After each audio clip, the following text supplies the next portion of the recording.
Sekian tahun pernikahan, asalnya aman-aman saja, tiba-tiba Allah menguji.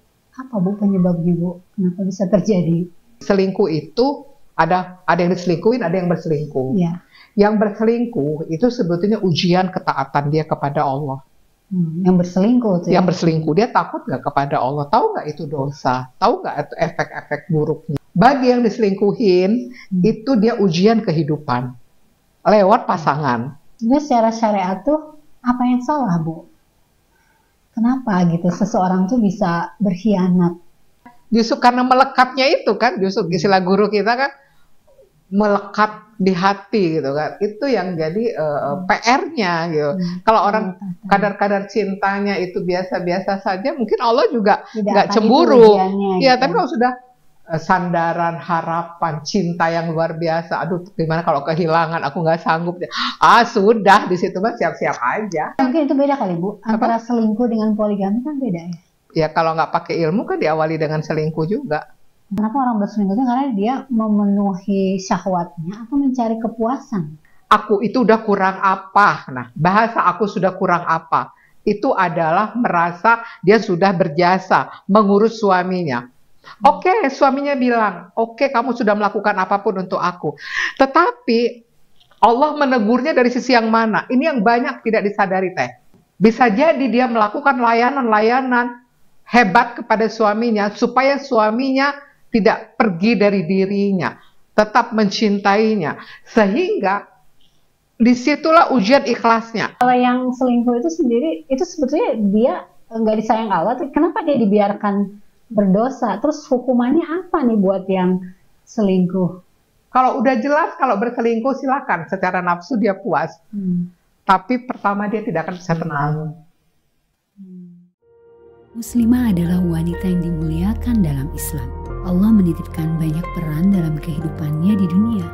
Muslimah sebagai hamba Allah, muslimah sebagai seorang anak, muslimah sebagai seorang istri, dan muslimah sebagai seorang ibu dan juga anggota masyarakat.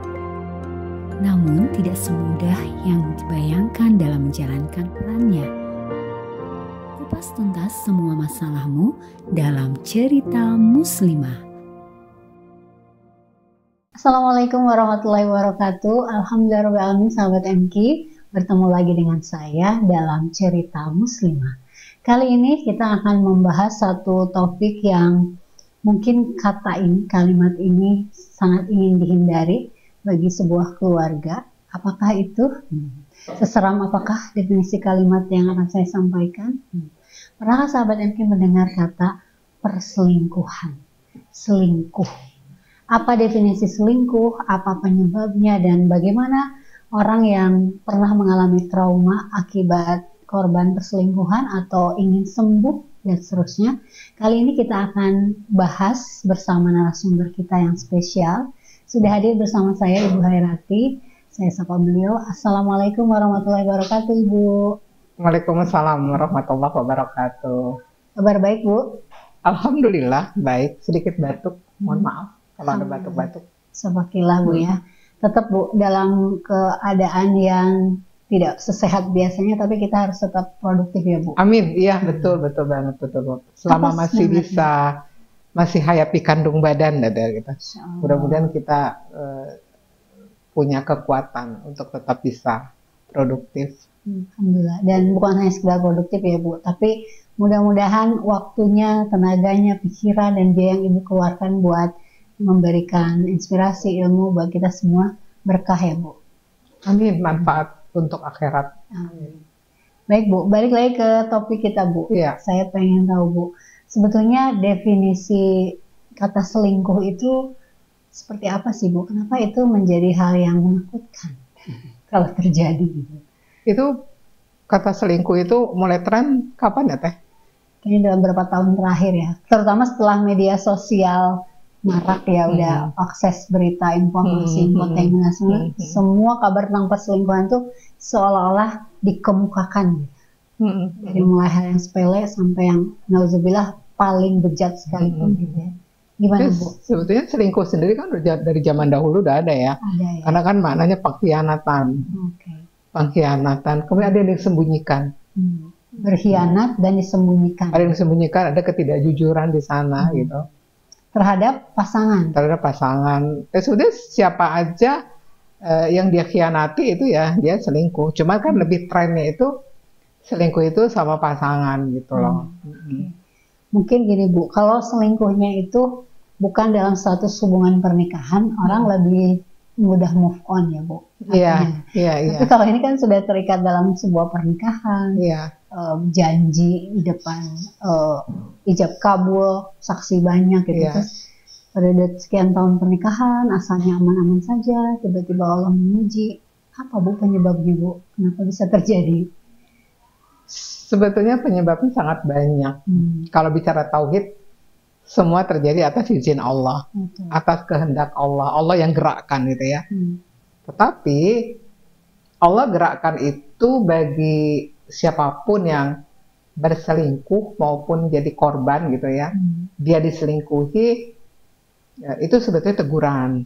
Teguran dari Allah. Allah menegur nih ada satu yang harus diperbaiki gitu. Tidak hanya dari aspek secara hubungan antar pasangan ya, tapi juga harus dievaluasi bagaimana hubungan dengan Allah. Ada hubungannya? Ya, karena orang itu kalau udah cinta kepada dunia, di dalamnya adalah makhluk-makhluk di dalamnya pasangan gitu, itu kadang lupa kepada Allahnya. Kadang porsi Allahnya sedikit di hatinya. Jadi dia berselingkuh pada Allah, jadi mendoakan. Selingkuh itu ya benar loh, ya. Benar loh. Secara tauhid dia sudah memposisikan Allah tidak pada tempatnya ya. Dia sudah zolim kepada Allah. Kezoliman terbesar adalah kemusyrikan. Kenapa? Karena dia cintanya itu lebih besar porsinya buat manusia, buat makhluk daripada buat Allahnya gitu. Tapi kan Bu, untuk kasus suami istri itu kan dicintai itu menjadi hak dan kewajiban ya. Apa seperti itu nggak? Ya cinta sih itu fitrah. Cinta itu boleh-boleh saja. Cinta itu tidak bisa dibunuh. Siapapun bisa jatuh cinta. Ya. Tapi kalau belum pada tempatnya, dia harus dikendalikan. Kalau pada tempatnya pun harus dikendalikan. Maksudnya apa? Supaya jangan melebihi cintanya itu lebih dari cinta dia kepada Allah gitu. Karena kalau sudah sangat mencintai pasangan, itu pasti perasaannya, hatinya, pikirannya, apapun untuk yang dia cintai dan dia nyaman, kemudian dia takut kehilangan. Nah ini yang membuat fokus dia itu kepada pasangan, sehingga posisi Allahnya itu jadi seolah-olah nomor sekian gitu. Dan itu udah rumus ya Bu, udah pasti ya. Allah mengambil cintanya dari makhluk, berarti ada porsi Allah yang kurang tepat gitu, kurang gitu ke Allahnya. Iya, karena Allah Maha Pencemburu, tidak ada yang lebih besar daripada Allah cemburunya. Kepada siapa? Kepada hambanya yang mengaku dia cinta kepada Allah, dia beriman kepada Allah, tetapi dia bermaksiat, baik terang-terangan maupun tersembunyi. Terang-terangan itu ya mungkin tidak dilakukan, kecuali selingkuhnya jelas gitu ya. Tapi yang tersembunyi itu apa? Dia mencintai sesuatu itu melebihi cinta dia kepada Allah. Kita lihat dari kisah Nabi Ibrahim alaihissalam. Lama nggak punya anak Nabi Ismail alaihissalam. Allah uji untuk disuruh sembelih. Karena Allah ingin sejauh mana cintamu kepada aku atau kepada anakmu, gitu ya. Nah, banyaklah kisah-kisah di mana kita diuji, seorang itu diuji sebesar apa cinta dia kepada Allah gitu. Apakah lebih kepada Allah, apa lebih kepada manusia gitu. Dan cinta kepada Allah itu bukan berarti kita nggak boleh cinta kepada makhluk ya Bu? Iya, boleh kita cinta kita kepada makhluk, kepada suami, kepada istri, kepada anak, kepada siapapun. Itu kan bagian dari cinta kita kepada Allah. Hanya kita tidak boleh terlalu sehingga mengabaikan Allahnya. Kadang kita berani melanggar aturan Allah demi cinta kita kepada manusia. Padahal Allah ingin kita tuh cinta yang pertama itu hanya kepada hanya Allah saja gitu. Tapi Bu, ada sebuah proses gitu ya. Ada orang yang mencintai Allah itu dengan jalur Allah kasih tuh ke dalam hatinya gitu ya. Dan itu orang-orang pilihan. Ada orang yang memang menemukan cinta Allah ketika Allah mengambil pasangannya, cinta yang melebihi porsinya itu.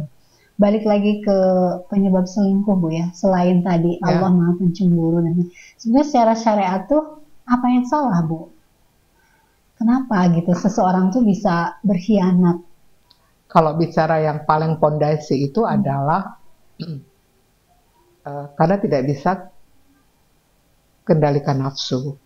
Jadi sebetulnya kan kita tuh punya syahwat, keinginan, suka kepada yang indah-indah, yang cantik-cantik, yang bagus-bagus. Itu tuh ada gitu loh.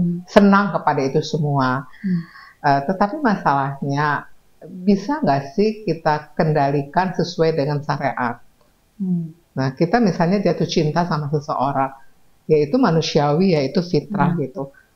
Nah, apakah mau diikuti rasa cinta itu atau kita kendalikan? Kenapa dikendalikan? Karena ini tidak sesuai dengan apa yang Allah suka, aturan Allah gitu. Itu masalah pengendalian. Jadi gini, selingkuh itu ada yang diselingkuhin, ada yang berselingkuh. Yang berselingkuh itu sebetulnya ujian ketaatan dia kepada Allah. Yang berselingkuh tuh Yang berselingkuh, dia takut nggak kepada Allah? Tahu nggak itu dosa? Tahu nggak itu efek-efek buruknya? Karena akan terjadi konflik, perceraian, kekerasan dalam rumah tangga. Dia berpikir seperti itu. Itu yang berselingkuh, dia diuji oleh ketaatan perintah dan larangan di sana. Bagi yang diselingkuhin, itu dia ujian kehidupan lewat pasangan. Kita kan diuji oleh sesama kita kan. Jadi kita tuh akan diuji oleh sesama kita. Bisa oleh pasangan kita, oleh orang tua kita, oleh anak, oleh teman, oleh siapapun, tetangga dan lain-lain. Jadi bagi yang berselingkuh, dia diuji ketaatannya. Bagaimana dia bisa bertahan mengendalikan nafsunya. Dia tidak bisa menolak jatuh cinta ya gitu ya. Itu kan datang gitu. Kadang itu kan virus merah jambu itu datang tiba-tiba ya. Datang ya, kadang ya itulah godaannya tuh di situ. Memang Allah anugerahkan itu kepada kita, ada rasa cinta itu. Itulah ujian gitu, istilahnya gitu. Nanti ujian apa hiburan ya gitu ya. Itu tuh ujian gitu, ujian ketaatan. Mau nggak mengendalikan gitu, atau kita ikuti gitu. Itu yang berselingkuh. Kalau dia takut kepada Allah, ya dia malu kepada Allah, dan dia tahu resikonya gitu ya, apalagi dia tahu ilmunya, maka dia akan bisa mengendalikan. Tetapi bagi yang tidak, dia akan terus ngikutin gitu ya, ngikutin. Nah, bagi yang diselingkuhi itu ujian, bagi dia ujian kehidupan lewat makhluk, lewat manusia yang menguji hatinya. Sebesar apa kadar cintanya? Kadar cinta sebesar apa kepada Allah dengan manusia gitu.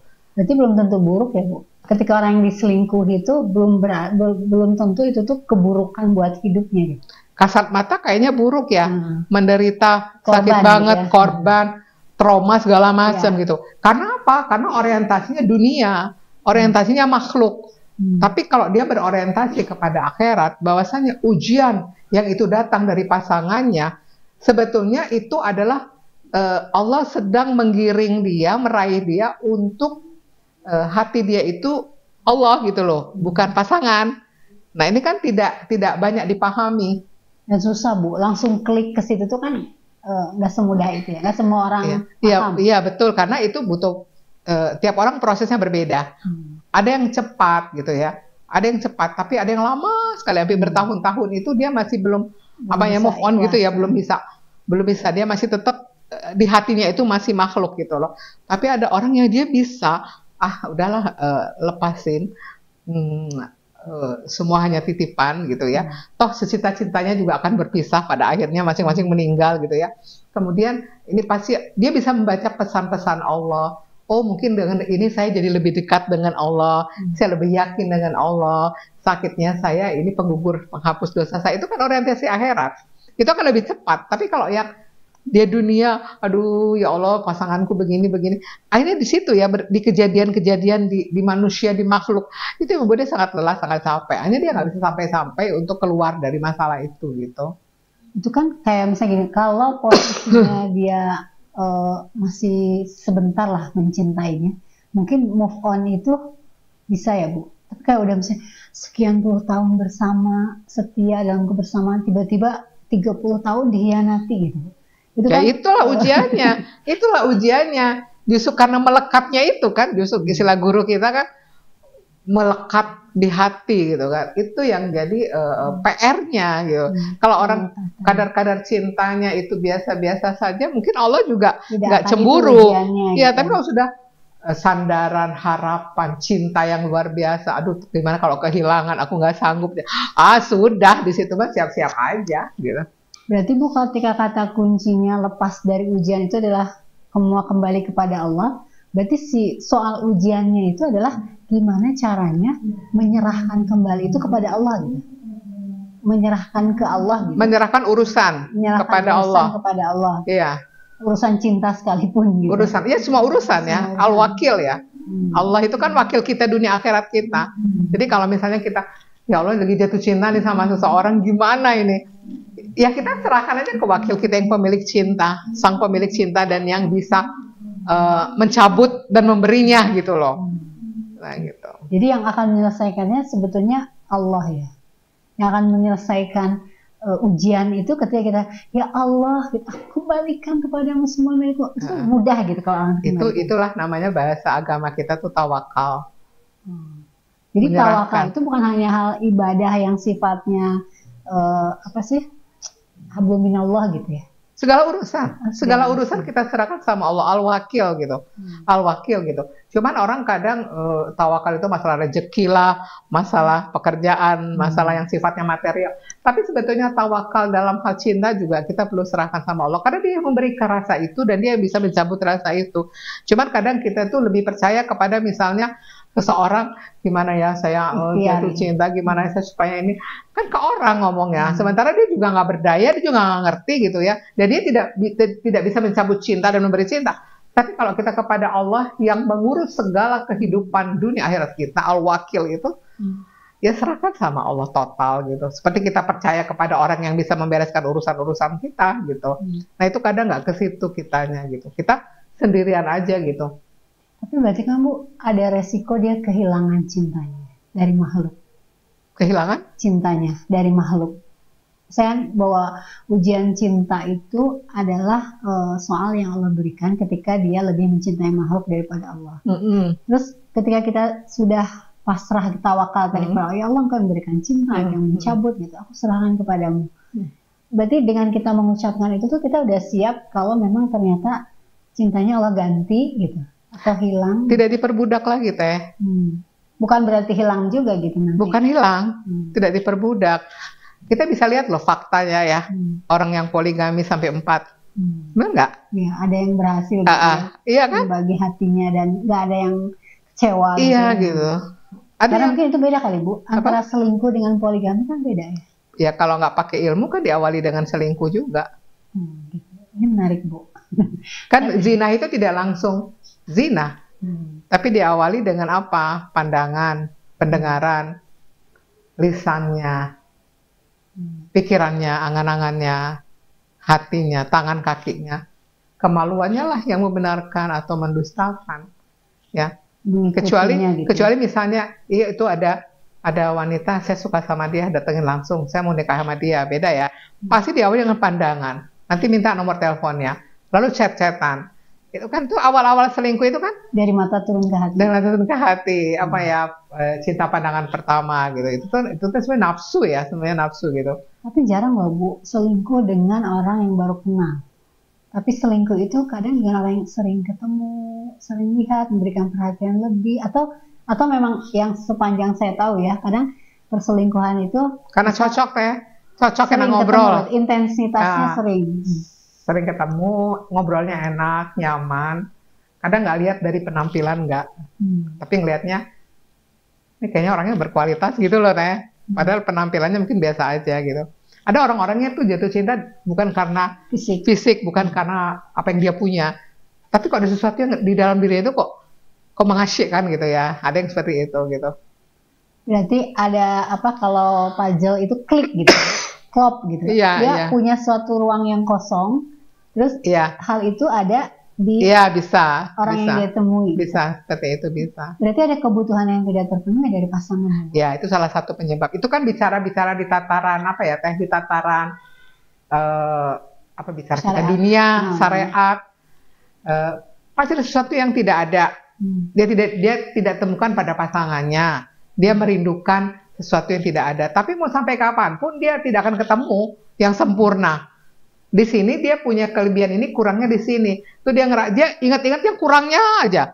Akhirnya dia ke sini ketemunya begini. Akhirnya ini nggak ada yang ada di sini. Ya, betul. Makanya nggak pernah bahagia kalau mencari bahagia dari yang namanya dunia. Salah satunya dengan pasangan. Puas, gitu ya. Nggak akan. Mau ganti 10 pasangan, mau 100 pasangan, dia tidak akan pernah menemukan yang sempurna. Karena bahagia itu bukan dari situ, gitu. Bahagia itu bukan dari situ. Tapi orang kadang salah, gitu. Itulah nafsu, gitu. Nafsu itu di situ, gitu. Jadi kalau misalnya Bu, kenapa orang berselingkuh itu karena dia memenuhi syahwatnya atau mencari kepuasan? Sebetulnya kepuasan itu syahwat maknawi. Jadi syahwat indrawi gini, saya ngelihat, aduh itu ada, misalnya laki-laki bilang gini, seorang suami misalnya bilang, aduh ada perempuan cantik suka, itu syahwat dari pandangan. Tinggal dia mau lanjutin nggak, sehingga nafsunya tidak terkendali, dia kenalan, akhirnya dia selingkuh. Itu memang udah ada syahwat, tapi ada cantik enggak gitu. Ada yang gitu kan? Nah tergantung dia, gitu. Ya gitu. Jadi itu syahwat dia. Tapi kalau dari hati itu dia seperti balas dendam, kekuasaan. Apa yang membuat dia kepuasan dalam apa gitu. Itu kan syahwat, keinginan yang ingin dipenuhi gitu. Sehingga dia tidak bisa kendalikan nafsunya. Akhirnya dia nyari, oh dapat sini, oh ya ini. Tapi kalau itu tidak pada jalur yang tepat, itulah yang mengakibatkan dia tidak tenang. Hatinya itu malah bukan, itu bohong yang selingkuh itu bisa bahagia. Malah dia itu menderita sebetulnya. Karena dosa itu tidak pernah bisa bikin bahagia. Dosa itu pasti buat dia gelisah, menderita. Gitu loh. Dia hanya perang, batin itu perang antara ngikutin nafsunya atau mengendalikan, takut ke Allahnya atau ngikutin nafsunya. Itu tiap hari perang. Inilah yang harus disadari oleh semua orang yang berselingkuh gitu. Cintanya itu fitrah, tidak bisa dibunuh. Tapi begitu dia jatuh cinta, dia tinggal pilih.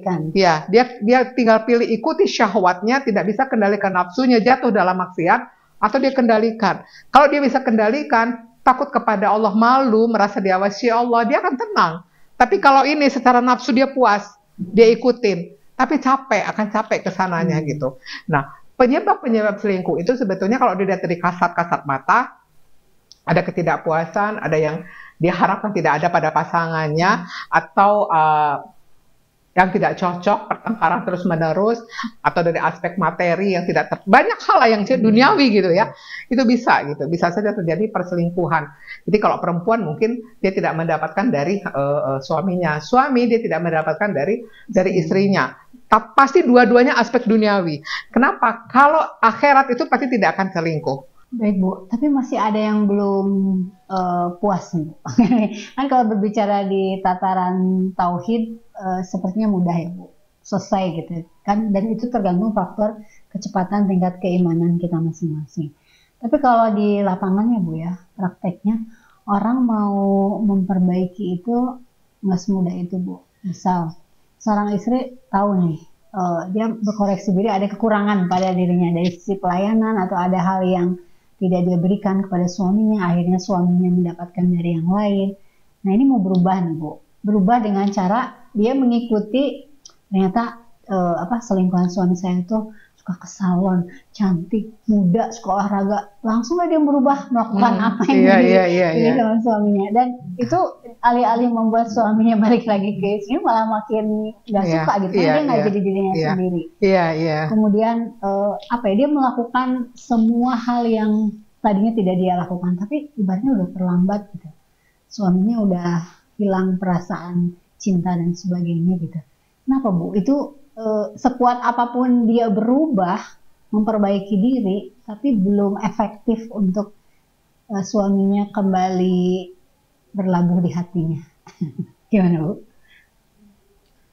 Gini ya, banyak sekali orang yang curhat suaminya selingkuh. Ada juga suami yang curhat istrinya selingkuh.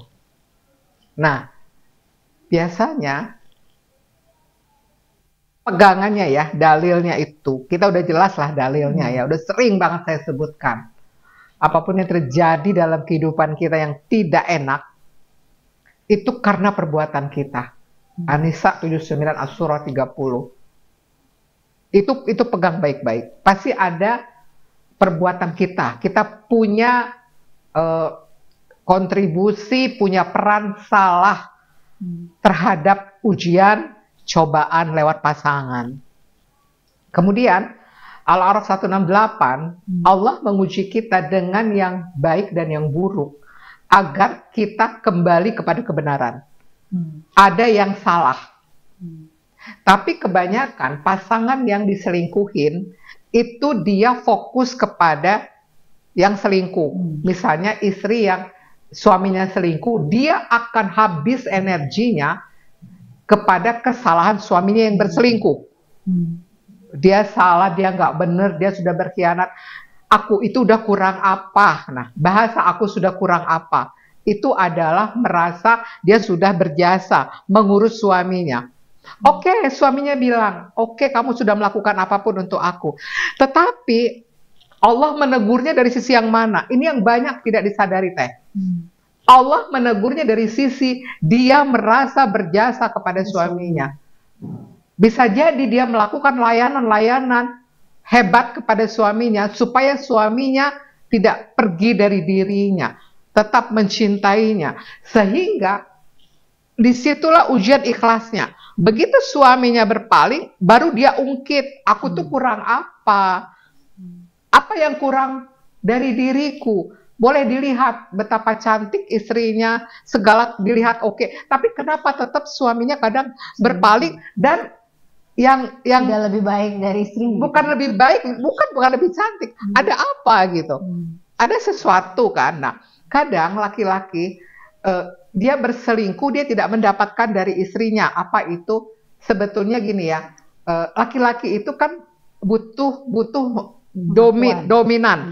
Saya pemimpin dalam keluarga saya. Tapi kalau istrinya itu lebih dominan satu, kemudian istri kurang menghargai kepada suaminya, meremehkan, walaupun tidak ngomong tapi meremehkan. Itu agak down tuh, laki-laki down. Dia mendapatkan perempuan di luar yang lebih manja, lebih menghargai. Nah, iya, itu seperti itu. Tapi kebanyakan istri tidak ke situ gitu loh. Itu syariatnya ya, tapi secara hatinya dia merasa aku tuh udah kurang apa gitu loh.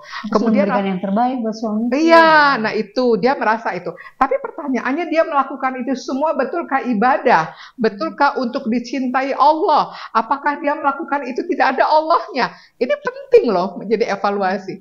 Jangan-jangan dia melakukan sekian puluh tahun ngurus suaminya bukan untuk ibadah, mencintai Allah, tapi bagaimana itu suami dalam genggamannya gitu, sehingga Allah cemburu.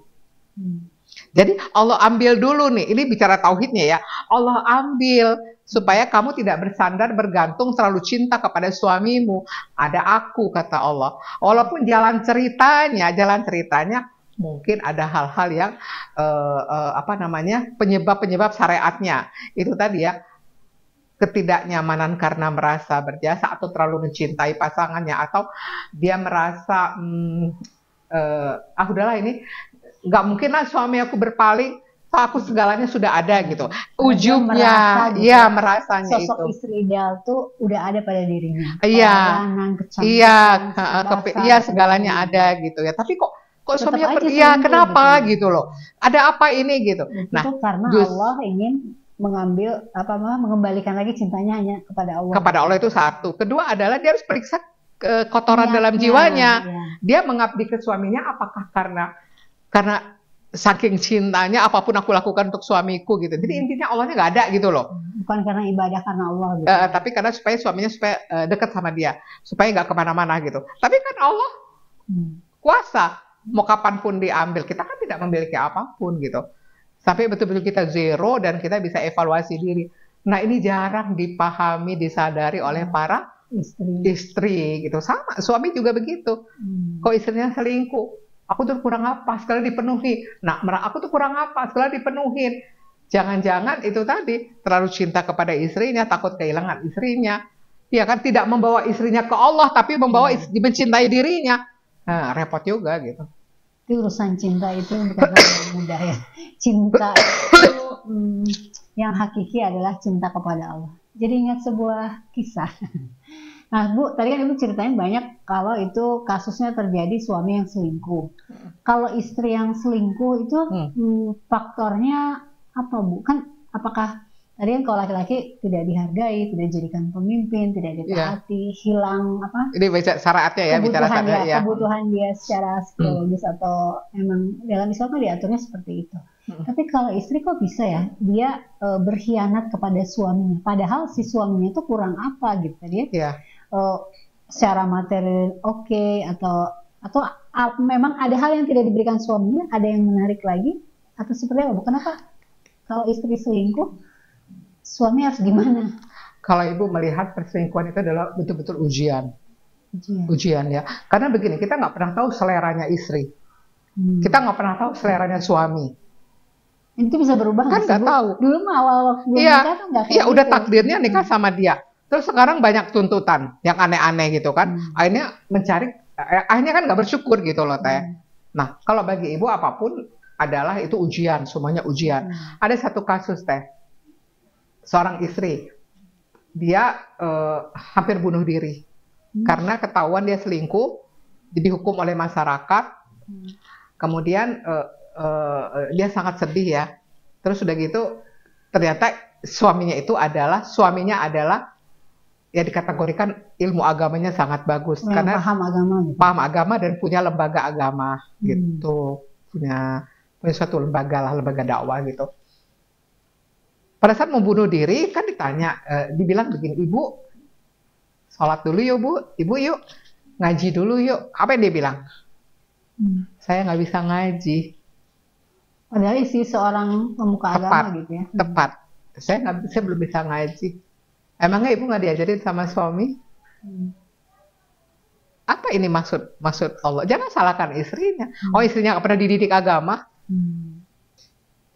Jadi nggak bisa kita tuh menyalahkan satu pihak saja gitu. Memang sih paling banyak kasus itu adalah selingkuh laki-laki ya. Kalau perempuan jarang. Ya, ada juga mungkin ada tapi banyak. Ini perempuan, Bu. Maksudnya itu gini, ada cuman nggak ketahuan kali ya, nggak terlalu ini. Karena kan biasanya gini, laki-laki kok istrinya selingkuh kan nggak pernah ngomong kemana-mana. Kadang dia nyimpen gitu ya. Tapi kalau perempuan istri, kalau suami selingkuh, wah curhatnya kemana-mana ya. Ada dulu seorang istri juga, dia selingkuh terus berkali-kali. Hasil deteksinya ya, ini memang susah ya kalau dipahami. Penyakit atau apa? Bukan penyakit tapi. Bukan, pasti itu ada penyebabnya.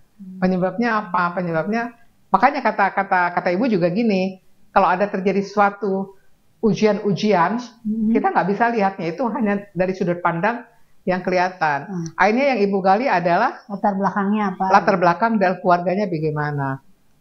Ternyata kalau istilah deteksi berlapis itu adalah di keluarga ini sangat bangga dengan nama baik keluarga, paham nggak? Keturunan, nama baik, status sosialnya mereka tinggi, sangat sempurna gitu. Nggak ada cacat. Gitu. Nggak ada cacat. Nah, mungkin sangat bangga dengan itu semua. Allah uji satu aja anggotanya, keluarga mereka, untuk berselingkuh, dan itu diketahui oleh masyarakat. Jadi terbuka. Bagi maksud gini loh, Allah itu kadang membuat kita itu supaya nggak keterusan lupa diri, ujub. Allah ingin kita tuh kembali gitu loh, tawadu gitu dan menghadirkan Allah gitu. Jadi saya susah ngomong gini loh, apapun yang terjadi perselingkuhan itu kalau bicara di tataran syariat itu pasti ada kurang, ada penyebab. Oh, suaminya begini, faktor ekonomi. Oh, suaminya begini, oh istrinya begini. Itu iya, tapi Ibu lebih mendalam dari itu untuk mendeteksinya. Pasti ada sesuatu yang Allah mau. Dari sisi tauhid ya Bu ya. Ininya tauhid. Pasti ada Allah tuh tegur, nih ada yang harus diperbaiki. Yaitu apa? Goalnya apa sih sebetulnya? Agar hati masing-masing pasangan itu, termasuk kita semua adalah Allah. Itu aja sih. Ini Allah yang paling mendominasi di hati kita. Tapi Bu, kita mengupas alasan, penyebab itu untuk mewaspadai jangan sampai itu terjadi di keluarga kita. Nauzubillah ya, misalnya ada sebuah keluarga yang sudah kadung nih, udah terjadi tuh hal itu ya, ujian tuh. Dia untuk bisa healingnya atau mentreatment dirinya seperti apa menghadapi situasi yang komplikasi. Artinya gini, misalnya seorang pasangan itu udah berselingkuh, terus untuk menyelamatkan diri sadar tuh, akhirnya menikah. Tapi kan diawali dengan proses yang tidak sesuai syariat ya, ini lakukan dosa terus kepaksa nikah. Nah, ada istri yang berkorban, ya udah kita berpoligami, tapi akhirnya suaminya juga nggak bahagia. Artinya dia sudah halal mah jadi nggak seru gitu, punya istri dua yang tadinya A punya kelebihan ini, B punya kelebihan ini, kan idealnya gitu kalau A dan B sudah bersatu udah puas tuh suaminya. Tapi ternyata nggak bahagia juga setelah dua-duanya resmi jadi istri dan suami. Itulah nafsu. Itulah bisikan setan. Setan itu kan memprovokasi, kamu nikah, kamu akan lebih bahagia. Itu istri kamu, pokoknya gitulah setan tuh bikin kita tuh jadi cenderung untuk memperturutkan hawa nafsu. Sesuatu yang bertolak belakang. Iya, gitu. Itu tuh nafsu. Nafsu itu kadang lebih suka berselingkuh daripada nikah beneran. Itu kan setan. Karena setan kan suka dengan dosa-dosa gitu. Kan selingkuh itu tidak resmi kan. Jadi setan suka sekali di situ gitu. Begitu nikah udah jadi ibadah kan. Nggak seru lagi gitu. Nggak seru lagi gitu, seperti itu. Apa namanya? Harusnya memang kembali sih kepada niat itu mau apa sih yang dicari, apa sih gitu. Itu tadi ya, sebetulnya orang selingkuh itu kan nyari bahagia ya. Tapi dia dengan cara yang salah, dengan cara dia bersenang-senang. Dia nggak akan dapat sampai kapanpun. Karena niatnya senang-senang ya. Bukan ibadah yang sesungguhnya, mah kan caranya juga mungkin benar ya. Tidak menyakiti. Iya, dan mencari ridhonya Allah gitu. Cuman susah sih teh kalau udah masuk bisikan setan, nafsunya amarah bisu maunya maksiat, dunia itu menggoda kan. Makhluk itu dunia dalam bentuk ya manusia, sosok manusia yang cantik, yang ganteng, yang segala macam, di dalamnya ada harta, ada jabatan, kekuasaan. Itu kan dunia banget gitu. Nah, kalau bagaimana mengendalikan ini semua, tidak ada lain adalah satu ilmu, tidak lalai kepada Allah, kemudian banyaklah ingat mati, kemudian lawanlah gitu, jangan diikuti. Karena nafsu itu kan sebentar ya, setelah itu kan penderitaannya lama gitu, babak belur. Terus Bu, katanya kan untuk bisa keluar dari perselingkuhan ini kan berarti sebisa mungkin hentikan, terus berikan kepercayaan pada pasangannya secara syariat ya Bu. Mulai dari sesuatu yang baru kan itu nggak mudah. Tapi kalau pasangannya tidak merasa bersalah, kan dan terus gitu ya, trauma itu kan disebut trauma itu karena terbayang gitu ya, terus kecurigaan, kekhawatiran, jadi tidak nyaman gitu. Jadi komunikasi juga jadi banyaknya berprasangka, dan karena dia punya pengalaman negatif. Apalagi kalau suaminya tidak menyatakan dia merasa bersalah, atau salah satu pasangannya itu nggak merasa bersalah, tidak meminta maaf. Bagaimana dia bisa bertahan dalam rumah tangga yang seperti? Karena banyak Bu yang dia bertahan tapi babak belur gitu. Pengalaman saya teh udah puluhan. Kalau seperti itu kondisinya sangat capek. Terus harus gimana? Menyelesaikan, dia keluar dari area zona ujian ini gitu. Semua orang yang konsultasi, dia merasa dijahatin oleh, dikhianati oleh pasangannya. Saya cuma minta satu, dia introspeksi diri. Berarti masih belum betul gitu ya? Itu yang pertama dia harus lakukan. Evaluasi diri, introspeksi diri. Peran dia sebagai muslimah yang 5 itu dia muhasabahi. Bukan cuma istri. Bukan cuma istri. Dia dengan Allah bagaimana? Dia dengan ibunya bagaimana? Dia dengan anaknya bagaimana? Pergaulannya bagaimana? Dengan teman-temannya bagaimana? Dengan tetangganya bagaimana? Dia harus dulu bongkar, bahasa saya itu bongkar gitu ya. Bongkar itu dulu. Dan itu susah sekali dilakukan bagi orang-orang yang fokus kepada kesalahan pasangan. Aku ini zolimi kok. Jadi aku yang banyak Kenapa dosa, aku gitu. iya? Kenapa aku yang harus begini begitu begini begini? Kan begitu. Susah sekali. Karena apa? Dia merasa akunya benar. Aku udah melakukan banyak hal kebaikan. Kenapa aku dikhianati? Kenapa aku dizolimi? Dia lupa gitu. Dosa-dosa itu tidak hanya kelihatan. Tapi dosa yang kelihatan tadi terlalu cinta, ujub, bergantung, bersandar, keakuan. Banyak hal itu tidak disadari. Dia merasa aman nyaman dengan posisi dia. Dia ujub, akhirnya dia sombong. Ini yang kadang dia tidak bisa bongkar. Yang dia lihat, yang dia katakan, aku sudah berkorban, aku sudah melakukan banyak hal. Suami itu nggak benar. Dia tuh dia nggak benar. Dia sudah dosa, dia sudah maksiat. Itu urusan dia dengan Allah, kan begitu. Urusan kita adalah kita introspeksi. Kenapa Allah takdirkan, Allah gerakkan kejadian ini dalam hidup saya?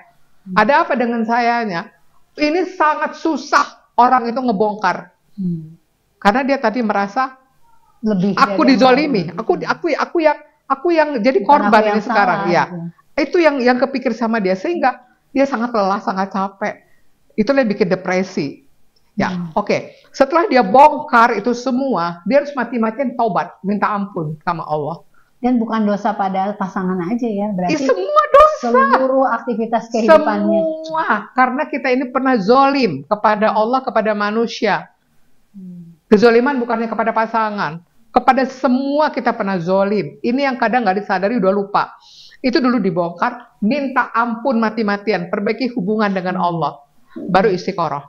Istiqoroh itu minta bimbingan. Kenapa? Kan banyak orang pertanyaan, saya bertahan atau enggak gitu loh. Saya bertahan karena Allah. Inilah ladang surga saya. Inilah saya bisa menuai pahala sabar saya. Tidak cukup dengan ibadah saya yang lain. Sholat saya, puasa saya, haji, umroh saya nggak cukup. Dengan ini saya bertahan, Allah kasih pahala sabar. Sabar tuh bener loh ya, bukan sabar hanya diam. Tapi hatinya bergejolak, dendam dan sakit hati dan segala macam. Tidak. Sabar ya benar-benar sabar, terima, ridho, ini yang terbaik dari Allah. Inilah langkah ke surga saya itu lewat ini. Oke. Yang kedua berikutnya adalah saya nggak bisa bertahan. Saya nggak bisa bertahan. Pilihan berarti ya, saya bertahan. Ya, saya nggak bisa tapi bertahan. dua-duanya karena Allah. Saya nggak bisa bertahan karena akan ada kebohongan terus, dan saya tidak bisa melayani dengan maksimal. Karena saya belum bisa lepas hati saya. Nah, dia nggak bisa. Karena kalau udah pada posisi yang tadi, dia bertahan, itu udah lepas tuh teh. Tapi kalau dia belum lepas, dia akan cenderung saya berpisah. Saya nggak kuat. Daripada ada kezoliman. Walaupun dia berpisah, belum tentu ada solusi. Walaupun dia berpisah, belum tentu bahagia dari yang lain. Mau dicari di mana bahagia? Oh, di sini nggak ada, pindah ke sini. Sini nggak ada, pindah ke sini. Sampai kiamat nggak ada. Nyarinya dari makhluk ya. Karena dari dunia, dari makhluk. Oh, dapat yang kaya, tapi di sisi lain dia kurang. Oh, dapat yang romantis segala macam, tapi ini kurang. Gak ada yang sempurna. Nggak bersyukur dengan apa yang Allah berikan. Jadi kuncinya itu di kita nggak bersyukur, ujub lagi, gitu ya, terlalu cinta lagi, gitu, terlalu banyak, sehingga Allah menegur kita, gitu. Berarti nggak aman ya, nggak aman gitu. Karena kita melakukan dosa ya, potensi itu selalu ada, bukan hanya dari tidak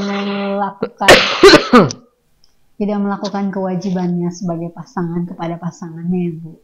Kan ada satu kisah Bu, saya dapat cerita dulu, ada seseorang yang si istri ini soleh Bu, rajin ke pengajian, menimba ilmu, suaminya seorang pedagang, pengusaha gitu, dan ternyata tergoda oleh istri orang. Nah, sering ketemu, awalnya belanja gitu ini. Dan mereka masing-masing kan punya pasangan. Akhirnya berselingkuh, cerai yang selingkuhannya perempuan tuh menikah dengan yang si suaminya. Nah, si istrinya itu tidak terima ya, secara naluri kewanitaannya dia tidak terima karena suaminya udah mengkhianati. Tapi dia tidak bercerai juga karena tahu kalau bercerai itu katanya ya, yang dia pahami itu kalau istri yang meminta cerai itu tidak akan mencium bau surga kalau tidak alasannya syariat. Ya, kalau syari ya, kalau syari sih harus ya, mengancam jiwa masa bertahan. Kayak kan artinya, dan dia mungkin berpikir aku masih bisa bertahan nih, ada anak-anak.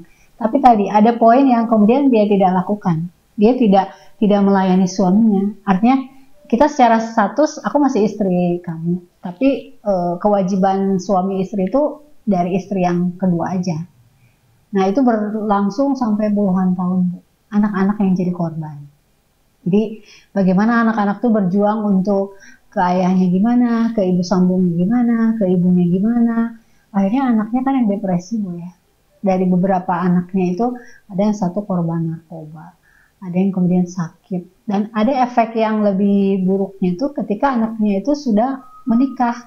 Dia timbul kecurigaan ke suaminya itu bahwa jangan-jangan suami saya selingkuh, jangan-jangan nanti suamiku ini. Terus itu kan artinya efek dari sebuah kejadian orang tua yang tidak amanah atau berkhianat, itu berbekas mendidik juga ke anak-anak. Dia bertahan karena anak. Itu salah. Salah dong, dia bertahan karena Allah. Dan itu ladang surganya dia sebetulnya kalau dia ridho. Dia bertahan karena anak. Dia mengorbankan anak-anaknya pada seolah mempertahankan anak, tapi dia sudah mempertahankan rumah tangganya karena anak-anaknya. Iya, kalau karena Allah, bukan karena anak-anak. Bertahan berpisah hanya karena Allah. Berpisah bukan karena kebencian, bertahan bukan karena anak, bukan karena dunia, tapi karena Allah, mencari ridhonya Allah. Allah akan tolong, gitu. Kemudian dia status suami istri, tapi tidak menjalankan kewajiban sebagai istri. Berarti rumah tangga itu rumah tangga apa? Rumah tangga kan antarodin, Bu. Suami saya ridho gitu. Oh silakan kalau saling ridho. Tapi tujuan rumah tangga mau kemana? Hanya status. Tidak ada ya. Penilainya dicari siapa? Ada, lebih halus lagi, dia penilainya untuk apa? Tujuan dia apa? Niat dia bertahan untuk apa? Jadi kita tuh harus mengorek yang paling dalam di hati kita gitu. Karena itu yang harus betul-betul kita periksa.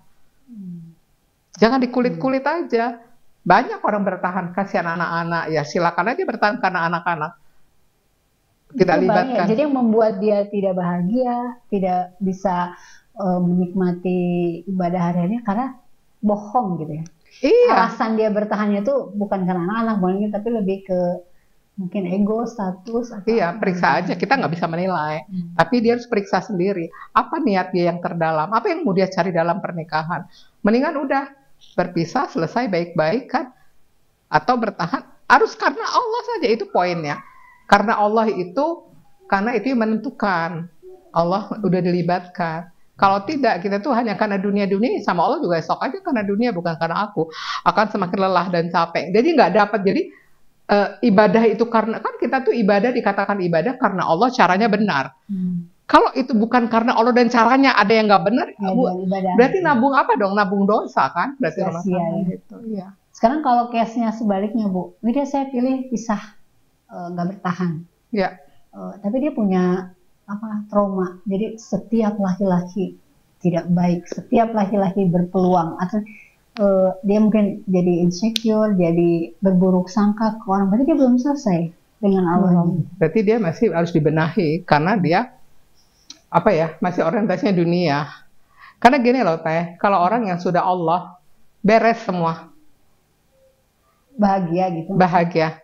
Jadi bahagia itu kan yakin ke Allahnya. Nggak susah gitu hidupnya, udah tenang aja gitu. Karena udah di dunia itu nggak ada apa-apanya lah, biasa aja lah. Tapi bukan orang yang nggak punya harapan gitu, nggak optimis dalam hidup gitu. Justru karena dia punya keyakinan itulah dia akan. Jadi dia yakin kepada Allah, dia akan bertahan rumah tangganya karena Allah. Dia akan lakukan terbaik buat suaminya. Dia lakukan semua itu udah Allah orientasinya akhirat dan Allah, bukan lagi di tataran makhluknya. Orang kalau sudah kenal Allah itu yang dia lihat adalah Allah, bukan makhluk, bukan suami, bukan anak. Tapi di balik ini adalah aku punya tujuan. Bagaimana aku pulang selamat, aku bisa ketemu Allah di surga nanti gitu. Bukan di orientasi yang tadi masih trauma aja laki-laki, itu masih makhluk semua. Dia belum selesai urusannya. Kenapa itu bisa terjadi? Karena masih ada dosa yang dia belum sucikan dari hatinya. Kan 5. 1, bersihkan hadas najis dengan fikih toharoh. Bersihkan pikiran kita negatif-negatif. Bersihkan anggota tubuh kita, mata, telinga dari dosa-dosa yang kita lakukan. 4, bersihkan hati kita dari penyakit hati yang kotor-kotor. 5, bersihkan hati dari selain Allah. Kalau dia tidak bisa bersihkan ini, ya gimana Allah mau hadir? Makanya akhirnya di tataran di tataran duniawi saja gitu. Padahal dia meninggal gitu. Selesai semuanya gitu. Yaitu mau harta, yaitu mau pasangan itu. selesai. Terus kita bawa apa ya? Kita perjuangkan mati-matian yang kita gara-gara itu menabung dosa-dosa kita. Terus kita mau apa gitu? Memang tidak mudah ya ini ya. Ini kan tiap orang tuh tingkat keyakinan Itu berbeda-beda, proses gitu. Nggak kita bisa paksain, nggak bisa gitu. Mungkin kalau pengen cepet ya itu kuncinya gitu ya. Iya, Bagaimana itu dia kuncinya. lari ke Allahnya sekuat tenaga. Iya. Tapi pernah lihat nggak sih di media sosial itu orang mengeluhkan suaminya yang selingkuh? Banyak. Banyak banget kan gitu. Ya kalau ibu ya karena ibu udah pegang dalilnya gitu ya. Ini pasti ada yang salah nih gitu. Ada Masih yang belum salah benar nih. jawabannya gitu. Iya, dia harus bisa kalau dia mau selesai, dia secara nafsu puas ngejelekin suaminya, nyerang suaminya, buruk-burukin suami, buka aib suaminya, dia puas loh. Puas banget itu, tapi dia nggak tenang dan dia tidak akan bisa ketemu akar masalah. Karena dia mau nikah sama yang lain lagi, kemanapun dia pergi, dia belum lulus dengan ujian yang ini. Dia akan dapat ujian dari yang lain. Karena ujian itu meningkatkan derajat seseorang. Makin seru sih Bu. Tapi Iya. kita harus adil Bu. Dari Iya. tadi kan kita berbicara korban yang diselingkuhi. Iya. Bagaimana dia bisa menyikapi ujian ini dengan cara yang terbaik. Iya, itu ujian kehidupan lewat pasangan. Nah kalau yang selingkuh itu sendiri, itu sebetulnya dia nggak disayang Allah. Kenapa dia dibiarkan berdosa? Terus hukumannya apa nih buat yang selingkuh? Ya kan mungkin dia juga nggak sadar. Misal ya seorang pasangan itu tadinya kan soleh, baik. Ternyata kalau datangkan ujian, ya udah dia akhirnya terjebak gitu dalam perselingkuhan. Ya, jadi kita ngebahas dari pihak yang berselingkuh. Orang yang berselingkuh itu pasti dia sudah dikatakan masuk kepada maksiat. Dia melakukan maksiat. Kenapa maksiat terjadi? Dia tidak bisa kendalikan hawa nafsunya. Oke. Nafsu yang mengajak kepada kemaksiatan, kepada kejahatan, amarah bisu. Dia tidak bisa kendalikan itu. Setiap hari nafsu kita berperang. Antara mau taat atau mau maksiat. Nah, orang-orang yang lalai kepada Allah, yang tidak ingat Allah, pasti setan bersemayam. Setan itu bersemayam, dia memprovokasi untuk kita jatuh dalam dosa. Ya. Nah, tugas kita bagaimana kita memenangkan pertarungan. Pertarungan nafsu yang mengajak kepada ketaatan. Bukan mengikuti nafsu yang mengajak kepada kemaksiatan. Di sini disebut dengan mujahadah. Jatuh cinta, iya. Ketemu yang cantik, yang menarik, iya. Ketemu yang ganteng, semua itu godaan. Itu dunia semua. Kita diuji dengan yang namanya maksiat-maksiat. Apakah kita mau bersabar? Sabar di sini, sabar menghadapi maksiat. Aduh, ada yang cantik, ada yang ganteng. Kita nggak minat. Itu lebih ringan daripada kita ya tertarik, pengen. Nah, itu lebih berat. Yang ngejar gitu ya. Ngejar. Jadi sabar menjauhi maksiat. Sabar menghadapi maksiat itu enteng, karena kita nggak pengen. Tapi kalau sabar menjauhi maksiat, kita kepengen. Aduh kangen, aduh pengen nelpon, aku pengen ketemu. Itu adalah, kita harus bisa menjauhi itu, itulah sabar menjauhi maksiat. Jadi siapapun yang tergoda untuk berselingkuh, pertama dipertanyakan takutnya dia kepada Allah. Kalau dia sholat, pertanyakan sholatnya. Bentengnya harus kuat. Iya. Dia tidak punya yang namanya takwa. Takwa itu bahasa sederhananya adalah takwa itu harap takut hanya kepada Allah. Atau dia berjalan seperti di atas jalanan berduri, dia hati-hati harusnya takwa. Tapi dia tidak hati-hati, hanya jatuh kena duri, jatuh kena dosa. Jadi orang-orang yang berselingkuh bisa jadi satu lemahnya ilmu. Dia nggak tahu ilmunya, mana dosa. Tapi kebanyakan selingkuh itu udah tahu dosa ya. Tahu kan selingkuh itu dosa nggak? Tahu. Tahu kan? Berarti apa Makanya masalahnya? sembunyi karena dosa kan? Iya, dia tahu kan? Itu dosa. Tapi kenapa dia lakukan? Berarti dia tidak punya kekuatan untuk melawan nafsunya. Kenapa tidak punya kekuatan melawan nafsunya? Karena dia tidak punya cita-cita. Kalau dia tuh harus selamat. Kalau dia mau selamat di dunia, di akhirat, harusnya dia punya cita-cita. Kalau dia punya cita-cita selamat dunia akhirat, ya harusnya dia itu bisa kendalikan nafsunya. Bertahan, tetap taat. Gitu bertahan. Nah, disinilah beratnya kita. Jadi seseorang yang tidak berminat untuk selingkuh, dia lebih aman. Godaannya kayak apa, dia bertahan karena takutnya dia kepada Allah. Tapi kalau misalnya dia ada niat, berminat, berminat gitu ya, di depan mata kesempatan ada, wah itu perjuangannya lebih berat gitu. Jadi harus bisa menghadirkan Allah. Kalau tidak, setan yang bersemayam. Nah, resikonya apa? Kalau udah jelas kalau berselingkuh, silakan. Secara nafsu dia puas. Tapi pertama dia tidak akan bisa tenang. Gelisahnya. Secara ini hukumannya itu diberikan iya, rasa gelisah. Hidupnya tidak tenang. Nggak tenang. Kedua, ibadahnya nggak enak, teh. Pastilah, iya kan? Ibadahnya hanya terpisah, hanya ritual gugurkan kewajiban, tapi dosanya masih mungkin ya Bu, kalau sudah berzina gitu masih bisa ibadah.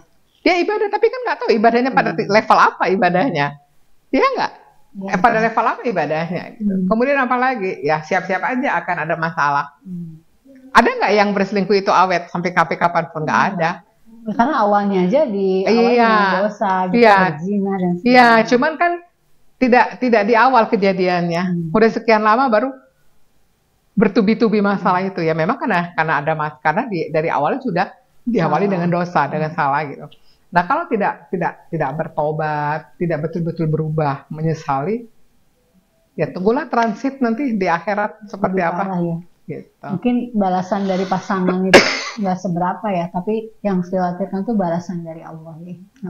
Iya, mungkin pasangan nggak tahu ya, tapi Allah kan Allah tuh nggak lalai gitu, Allah tuh akan nggak lupa gitu, dan itu di akhirat akan menjadi saksi semuanya gitu.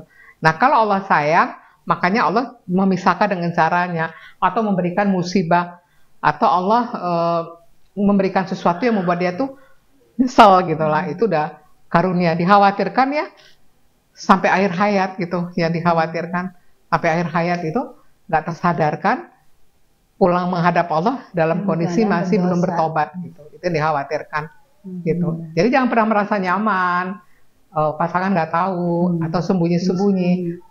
Tapi pasti tidak akan tenang. Kedua, potensi masalah akan segera datang. Hanya bom waktu yang bom waktu ya. Gitu ya. Iya gitu. Kemudian ya ibadah udah nggak enak lah. Ibadah itu udah nggak enak, hanya ritual aja, hanya menggugurkan kewajiban. Gitu. Ya nggak kerasa Bu, sudah 1 jam lebih kita bicara ya tentang perselingkuhan. Dan ini belum selesai Bu. Belum selesai itu proses berjuang untuk cari ilmu. Menguatkan iman, terus meluruskan niat, siapa yang dituju, Allah yang di atas segala-galanya, menjadi PR besar nih buat semua pasangan yang berumah tangga ya Bu ya. Pesannya Bu, terakhir Bu, yang lebih the real action gitu, supaya kita tidak melakukan dan tidak harus diuji dengan hal ini. Gini, kalau kita membahas perselingkuhan, pasti yang diselingkuhi itu merasa dizolimi dan butuh pembelaan, butuh pembenaran. Biasanya kalau diajak untuk evaluasi diri, introspeksi diri, itu agak emosi itu. Kadang nggak terima. Kan saya dizolimi, dia yang salah, udah mengkhianati saya. Kenapa dia begitu? Dan seterusnya, dia fokusnya di luar dirinya. Ini beratnya bagi orang-orang yang pernah diselingkuhi. Hanya kuasa Allah yang bisa membuka hatinya, menyadarkan kenapa Allah takdirkan ujian ini lewat pasangan. Gitu ya. Jadi sebetulnya Allah ingin meraih dia. Allah ingin dosa-dosanya dihapus. Allah ingin derajatnya naik. Allah ingin dia punya keyakinan yang kuat. Dan Allah ingin hanya di hatinya hanya ada Allah. Ini belum semua orang bisa menyadari. Pasti pada fokus, aku setelah disakiti, aku dikhianati. Aku sakit banget, aku trauma, aku nggak bisa terima, bla bla bla, orientasi dunia. Padahal Allah punya rencana yang terbaik buat dia, yaitu apa? Kebahagiaan yang hakiki. Ya, tidak hanya di dunia tapi di akhirat. Tapi orang hanya melihat bahagia itu dari pasangan. Ini satu. Bagi yang berselingkuh, ini adalah ujian ketaatan. Ya, ujiannya pasti di situ godaan setan, bisik-bisik terus tuh, supaya jatuh dalam dosa. Kemudian nafsunya ingin melakukan yang maksiat. Ya, yang ketiga adalah pasangan itu adalah pihak ketiga yang menjadi pasangan barunya, itu adalah dunia. Bagaimana sih ngerem ini? Selain merasa diawasi Allah, takut kepada Allah, ingat mati aja gitu. Ingat mati aja. Gimana kalau betapa banyak berita-berita loh, keluar sebentar dari rumah, ketemunya di perempuan. Banyak lah. Di mobil, di mana, dalam kondisi bermaksiat. Meninggal gitu. Meninggal. usia udah tua misalnya, di mana yang lagi boncengan, lagi apa kecelakaan dalam kondisi maksiat. Kalau mengingat mati itu ada remnya bagi yang mau berselingkuh. Ya. Jadi yang berselingkuh ini adalah ujian ketaatan dia kepada Allah. Takutkah dia kepada Allah? Siapkah dia menanggung resiko? Quran Surat An-Nisa 123. Semua kezaliman dibalas Allah sempurna. Cepat atau lambat, hari ini atau di akhirat. Di dunia atau di akhirat. Jadi jangan bermain-main. Teruslah belajar. Ilmu itu kalau sudah dipahami, pasti dia orientasinya akhirat. Tapi kalau belum dipahami, dia semakin cinta kepada dunia. Ilmu itu menjadi penghalang antara dia dengan Allah. Baik yang diselingkuhin, jadi bahan meningkatkan kualitas diri di hadapan Allah kalau lulus ya lewat ujian pasangan. Bagi yang selingkuh, semoga lulus, terlanjur jatuh dalam dosa. Kalau dia merasa hina kotor di hadapan Allah, dia bertobat, Allah cinta kepadanya dan masih ada kesempatan untuk memperbaiki apapun. Demikian Teh. Masya Allah, luar biasa. Sudah banyak yang Ibu sampaikan. Dari saya cukup sekian Bu. Selamat berjuang sahabat MK untuk meraih cinta Allah. Dan sampai ketemu di episode Cerita Muslimah yang akan datang. Kita pamit Bu. Ya. Assalamualaikum warahmatullahi wabarakatuh.